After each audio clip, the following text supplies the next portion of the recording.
Hey guys, what's up? Nick here once again, and today we're doing another tier list. And today's video is going to be on the levels of Twisted Metal Head-On. And this is including the extra Twisted Edition, and we also will be doing a separate tier list at the end of this video, because it'll be pretty quick, it's only 4 levels, of the Twisted Metal Lost levels as well. So make sure to stay tuned for that. So with that, let's get into it. Yo, yo, yo! It's your boy Pizza Boy. Nick told me to slide on in here real quick to remind you guys to smash that like button and subscribe so that you don't miss any future uploads. I hope that was easy enough for you. Yeah, Pizza Boy out. We're going to be going from left to right here. I did not include the deathmatch version of Tokyo Streets as well as the Dark Tooth version or the Los Angeles version of Cousin Eddie's Battle, just because they're just little battle arenas for the story mode, and in my opinion, they're nothing too great to look at anyway. By the way, before we get into ranking, I do want to state that, like my previous 2 rankings, I am only going to allow 1 level to be in the prestigious S tier category.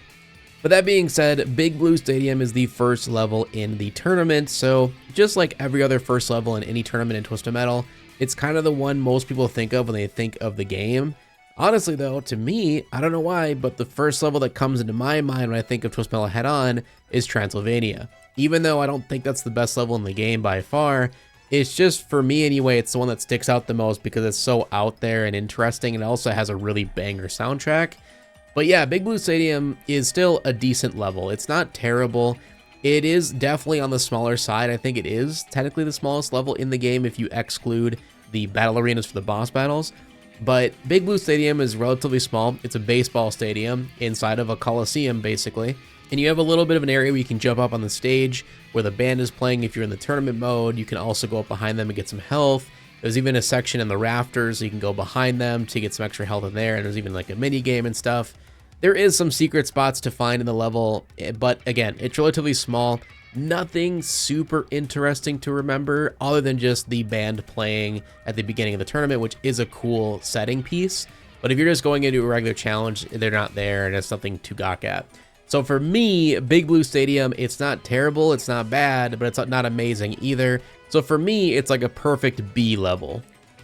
So next up is LA Wood or Los Angeles, and this is a really good map. I really enjoy this one. It does give me a lot of the Los Angeles vibes from TM2. A lot of these levels are kind of just rehashes from TM2, which is really cool to see, but to be honest, most of them fall flat compared to TM2 in my opinion when it comes to level design.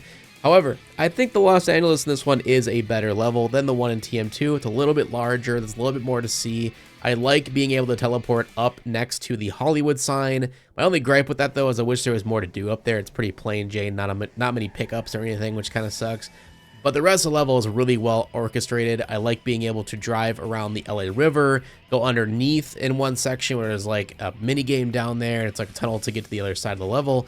And they've brought back a couple iconic spots from TM2, like the area with the power grid so you can electrify people, which is pretty nice. And you have the broken down streets that turn into jumps to get to certain areas. And yeah, it's a really fun level. It flows really nice. It's a little bit more on the larger side than it is on the medium side like we got in TM2. But again, I think that's actually for its benefit. I like that it's a little bit of a larger map. So for me, Los Angeles is an A tier map. The only reason I'm not giving it the prestigious S tier is because of that extra area up above with the LA Wood / Hollywood sign. It just could have been a little cooler. They could have added some extra secret stuff up there maybe to make it a little bit better, but it's more of a plain Jane area, which does kind of bring it down a little bit. Next up is Paris. Now this is an iconic level, of course. It's a remake of Paris from TM2. However, it just does not have the same flavor, in my opinion, as TM2's version does. I don't know if it's just the nostalgia. I don't know if it's because TM2 did it first. But the layout of this level of Paris, for me, it just is really boring. It does not flow well for me. It's too large, even though I think it technically is the same size. Maybe it's a little bit bigger than TM2's version of Paris, but in the game's engine or whatever it is, it just does not flow nearly as well. It seems too large. There's too much empty areas where you're not fighting people, and the actual layout is just really boring. Now, when you do destroy the Paris Eiffel Tower like you do in TM2, yes, it does unlock new areas to traverse on top of the level, but it's not nearly as flush and cohesive, again, as the TM2 version, where I definitely have to knock some points for that. And also the soundtrack just doesn't really inspire to me. I don't really like it that much. So it does pay me to say this, but Paris for me is a C tier map. Moving on to Egypt. Now this one, I'm actually going to give it some extra brownie points because, as you guys may or may not know, Egypt in Twisted Metal 3 is my absolutely most hated map in the entire series of games. Whenever I hear the word Egypt now, it just is instant PTSD to me hating that level. However, Twisted Metal Head On made me actually enjoy Egypt as a level. I actually really love this, the design of this one. They took no cues from TM3, but they just decided to bring Egypt into TM Head On, and I applaud them for it. They added some really cool features, some secret areas. There's like even a dust tornado that sucks up people in one area of the level. You can go under the pyramid and get some secret stuff in there. And of course, there is a minigame as well in this level that sucks ass. Don't ever play it. Minigames are terrible. But all in all, I really love Egypt in this level. I don't really have many issues with it. Other than that, it is a little bit on the larger side. And because of the whole area of going under the pyramid, you kind of can get away from people and lose some people. And you might have too much time away from the combat, which definitely is a hindrance. So if they would have trimmed off a little bit of the fat of this level, I do think it would have been my favorite in the entire game by far. I really do like Egypt. It's a fun level. Also, the music slaps. So yeah, Egypt for me is an A tier map. Next up is Roman Ruins. This is probably the most forgettable level in my opinion in the entire game. It's very boring.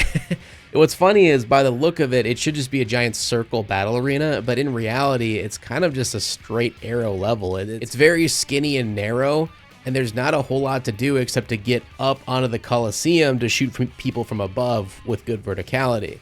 But it's a very quick map. I think even in the tournament, it's probably the shortest level in the game. I don't know what it is. Just there's a ton of weapon pickups. You just get everything right away. And by this point in the tournament, you've already had enough pickups, power pickups, to where you can just wipe people out immediately.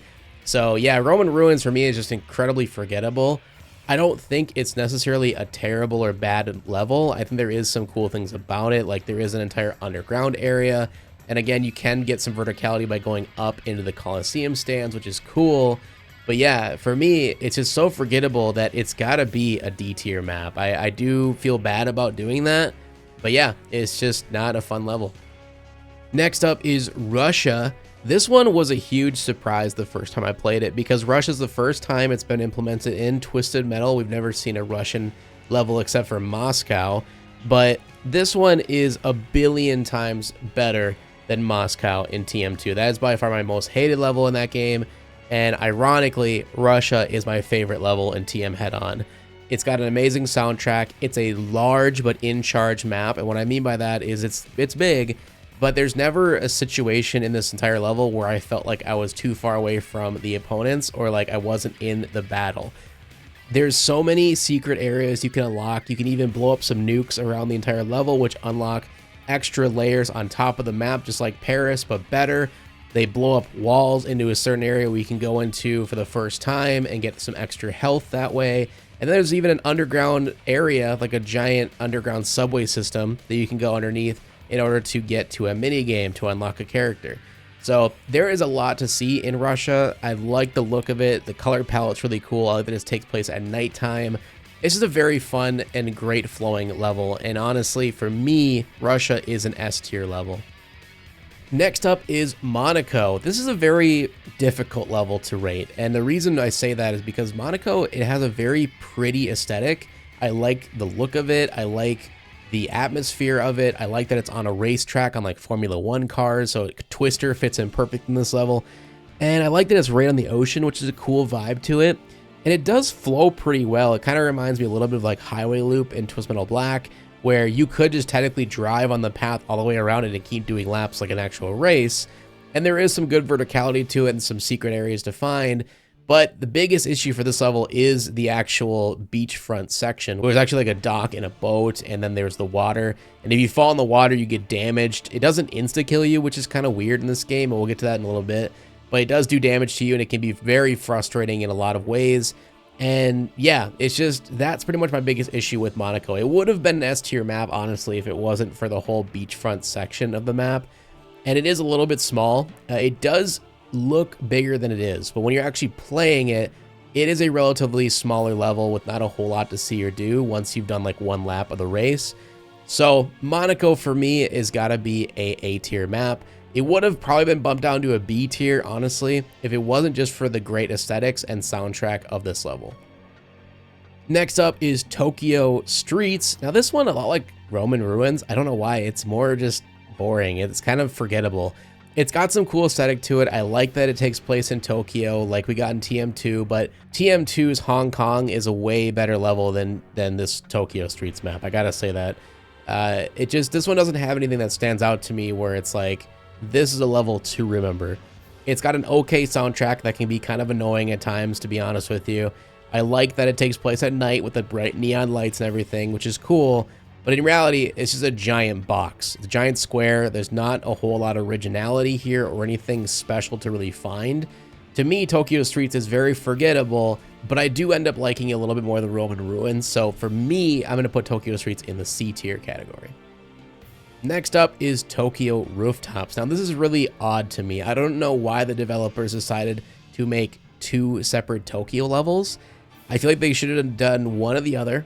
And then, you know, whatever one they do with the rooftops, do the opposite with or something. It would have made more sense, and it would have been more creative, I guess, is the best way to put it. So, yeah, Tokyo Rooftops, a lot like Tokyo Streets. It's not that it's forgettable because it is a rooftop level, but by far, it's probably the weakest rooftop level in the series. The main reason is there's no stakes at hand. There's no fear involved, because if you fall off the level, which by the way, they make it extremely hard to do. But if you are able to somehow fly off the ramp or fly over the railing and fall to your death, you don't die. You actually just lose a little bit of health, just like you do if you fall in the water in Monaco.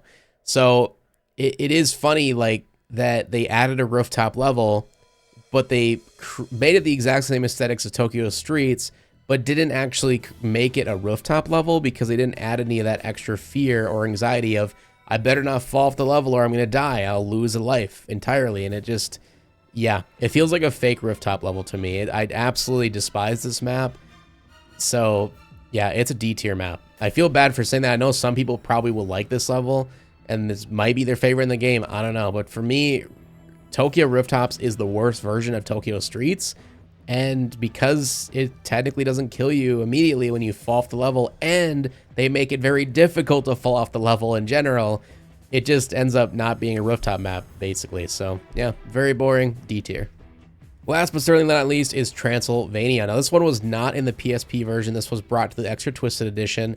And I like this level a lot. I know there's a lot of haters for it. I think the flow of it is probably the biggest issue. It's a little bit too large. There's a lot of areas they could have trimmed the fat to where it could have basically made you not be able to go outside of the castle, and I think it would have been fine. But the fact that you do get the outer area as well of the moat, and you get this like extra castle outside of the moat, it's just too large. The map is too big, there's too much empty space, and there's not enough action. I think if they trimmed the fat, this map would have been an S tier, to be honest with you, because the aesthetics are awesome. I love that it's Transylvania. I love that it's at nighttime. It's like a Halloween theme. And again, has the best song, Vampire's Teeth, by the way, is the name of it. The best song in the entire game, in my opinion. It's super kick-ass, a great riff. It just gets your blood flowing, and it makes you want to kill a ton of people. So Transylvania is a fun level, but it can get boring because of the sections where there's just not a whole lot going on. So it does pay me a little bit to say this, but Transylvania is a B tier level.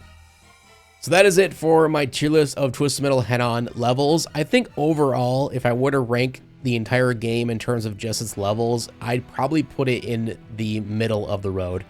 I don't necessarily hate any levels in head-on like I do in some of the other games, but I also don't love any of the levels. I think Russia is really the only one that really sticks into my mind as a level, or Egypt even, I'd say would be a second contender, that stick into my mind as memorable to the point of where I would like to see them make a return or a remake in a new game, where I could say at least 3 in every other Twisted Metal, I feel like, where it's like a map I wouldn't mind seeing come back. But yeah, head on to me, I feel their weakest asset is honestly the level design. So with that, let's move over to Twisted Metal Lost. Alrighty, and now we are looking at the 4 levels in Twisted Metal Lost. You might be kind of confused, like, why is there 5 images here? Well, for some dumbass reason, Tier Maker only allows 5 or more images. If you have less than 5, it doesn't count, I guess. They won't let you do it.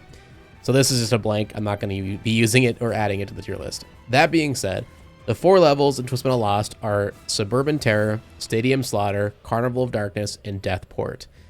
I have to say, in my humble opinion, I can't, in good faith, give any of these levels an S tier ranking. The reason for that is because they are clearly unfinished levels. They were slapped together the last minute to be added as extra content to Twisted Metal Head-On Extra Twisted Edition. That being said, I give them some credit. You know, I give them a lot of my respect for putting some of those unfinished assets from Twisted Metal Harbor City. That was an unfinished game, if you guys didn't know, and it never made it to fruition. They added them into Twisted Metal Head-On, which was really cool to be able to play those levels and to be able to play Twisted Metal Black in a way for the second time. That being said, going from left to right, Suburban Terror, I got to give this one a B tier. I don't think it's terrible. I mean, I can have fun with this level, but it's definitely on the smaller side, and there's a lot of stuff where it just definitely feels unfinished. There's areas where there's just nothing going on. Like, there's a whole section where you can jump over the wall, and it's like a suburban, I guess, area with a ton of houses, and there's literally nothing over there. You just race around, basically, and hide from people. Other than that, though, there's a movie theater you can go into and destroy some seats. There's like a bowling alley you can go through. There's a whole loop area with a highway that you can go up to get some health, where there's like a little park up there and stuff. There is some cool things to see in Suburban Terror, but for the most part, it's kind of forgettable. And again, that whole section where you can jump over the walls is really just, it's a bummer because there's nothing over there. Next up is Stadium Slaughter. Again, a very forgettable level. The only thing that is rememberable about Stadium Slaughter to me is the outside area of the actual stadium. You can look up and see this highway section that clearly would have been connected to another level, because that was the whole point of Harbor City, is they wanted to make it an ever connecting level where you could go from different maps to different maps without loading screens via these highway sections, which would have been really cool. I just think they got a little bit too over their head, and I don't think it would have worked on the PS2. That being said, though, Stadium Slaughter is probably the weakest out of these 4 levels, so I've got to give it a D tier because it's literally just a very small version of Minion Stadium, and then you get a little bit of an outside parking lot section. Next up is Carnival of Darkness. In my opinion, this is the best level in the entire Lost levels. Not just because it's a carnival, and you guys know I love the aesthetic of carnivals in Twisted Metal, but because it actually does have good flow to it. I like the level a lot. I think being able to go up on the roller coaster section was really cool. I like being able to go with the giant skull, like waterfall, the theme ride or whatever, and go underneath it to get some extra power-ups. And there's some cool stuff to this map for sure. It's got a good flow to it. It just feels a little too small. It definitely, again, feels unfinished. It feels like it could have been a lot more, and I think originally it was going to be, of course. So that is a big bummer. But that's why I'm going to give this one an A tier, because it is a good time. I can play on it and have fun. It's just a shame that it clearly feels unfinished. It feels a little bit too small, and there's some missing elements. And I feel like there could have been a lot more done with the roller coaster section. Last up is Deathport. Now, this is not in the quote-unquote tournament of Twist Metal Lost. You actually unlock it for beating it for a first-time playthrough, and you can play this in Deathmatch. And Deathport is not terrible, but again, it clearly feels unfinished. It's very small. It's literally just 2 ships that are on the harbor, and you fight back and forth with some teleporters and some bridges and stuff. And there's some areas you can go underneath the ship, which is cool. And even on the outside of the ship, there's like a little section you can drive down to and get a teleporter and stuff. And yeah, it's got some unique features to it. It's got some decent flow to it, but it is on the smaller side, and it is kind of forgettable pretty quickly. So for me, Deathport is a C tier level. I think it's okay, but I do think Suburban Terror is a better map. It flows a little better, and it's got more to remember by. So yeah, Deathport to me is a C tier. So that is it for my levels tier list on Twisted Metal Head-On, as well as Twisted Metal Lost. Hope you guys enjoyed the video, and always remember that my opinion does not matter. If you guys do not agree with me, that is totally fine. Let me know what your tier list is in the comment section below, or check out the description below. I'll have a link to both my Twisted Metal Lost levels tier list as well as the Head-On tier list. Make sure to take a screenshot of your own once you've created it and post it in the community Discord. There'll be a link to that in the description as well. Hope you guys enjoyed it. Leave a like, share, support as always. Subscribe so you don't miss the next one. I'll hopefully see you in the next one. Peace out. Thank you guys so much for making it to the end of the video. Before we head out, I want to give a huge special thank you to our channel members. These are amazing people who are wanting to support the channel and the content here. And if you want to do the same, you can click the little join button underneath every single new upload. And in becoming a channel member not only supports me and the channel, but also gives you a ton of perks in doing so, including early access to new content and being a part of exclusive polls and information that other people would not be able to access. So, I hope you guys enjoyed the video. Thank you again so much for the love and support, and we'll hopefully see you in the next one. Peace out.